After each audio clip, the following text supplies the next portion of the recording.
पाकिस्तान मुर्दाबाद, पाकिस्तान मुर्दाबाद। ओवैसी साहब को भारत का शायद हर व्यक्ति जानता है, लेकिन अभी तक इनकी बातें लोगों को गलत लगती थी। लेकिन अचानक से पहलगाम हमले के बाद ओवैसी साहब का जो बोलबाला है वो लोगों में बहुत ज़्यादा बढ़ गया है। जहां ओवैसी साहब के नारे नहीं लगते थे, अब वहां भी ओवैसी साहब के जिंदाबाद के नारे लग रहे हैं। ये पहलगाम आतंकवाद के बाद जो ये घटना हुई है, क्या इस वजह से है? जी नहीं, ऐसा बिल्कुल भी नहीं है। ये इस वजह से है जो उन्होंने खुल के हमारे हिंदुस्तान का सपोर्ट किया था। अभी तक लोगों को ये लग रहा था कि वो मुस्लिम होने के साथ साथ पाकिस्तान के सपोर्टर भी हैं। ये शायद लोगों की गलतफहमियां थी, लेकिन ऐसा बिल्कुल भी नहीं था।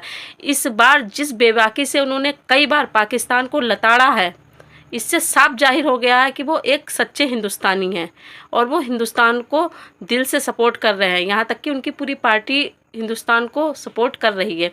ये ज़्यादातर उनके अब इस समय के जो भाषण देखने को आ रहे हैं, उनमें सब में पता चल रहा है कि वो हिंदुस्तान का बहुत अच्छे से सपोर्ट कर रहे हैं।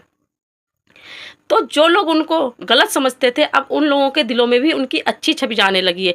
सोशल मीडिया हर कोई चलाता है, हर किसी को पता रहता है, ठीक है। तो आप लोग खुद इस समय देखिए, जब वो पाकिस्तान को भिखारी और पता नहीं क्या क्या बोलते हैं, तो शायद उनकी बातों में सच्चाई की झलक दिखती है और लगता है कि वो अपने हिंदुस्तान से बहुत ज़्यादा प्रेम करते हैं। उन्होंने कई बार अपने भाषणों में कहा है कि जो भी बात है वो हमारे हिंदुस्तान, हमारे घर के अंदर की बात है, आप लोग दखल अंदाजी बिल्कुल मत कीजिए।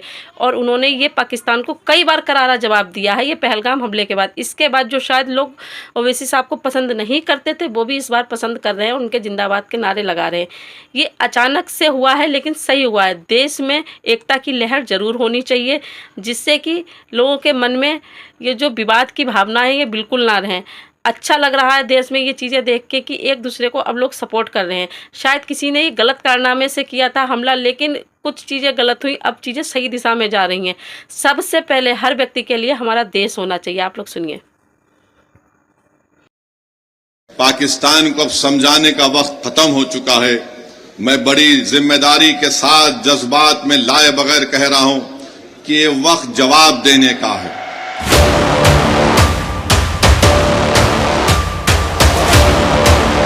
इनको आईने में अपनी सूरत देखना चाहिए। भारत तुम्हारे से ताकतवर है और हमेशा रहेगा इंशाअल्लाह ताला।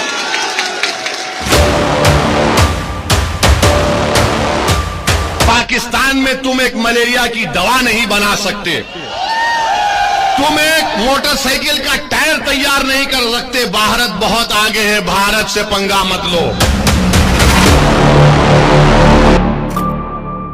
भारत जिंदाबाद, भारत जिंदाबाद, भारत जिंदाबाद।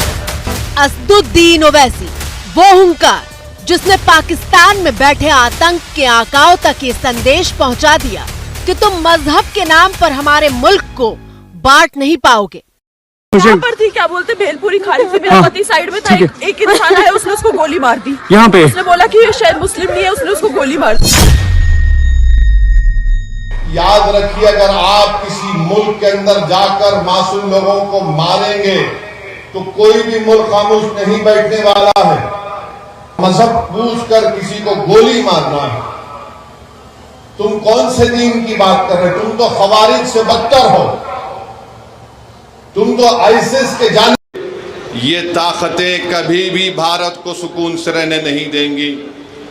आज वक्त है कि हम इनको एक मौसर जवाब दें, ताकि हमेशा के लिए ये दहशतगर्दी का ये जहर हमेशा के लिए खत्म होकर रह जाए।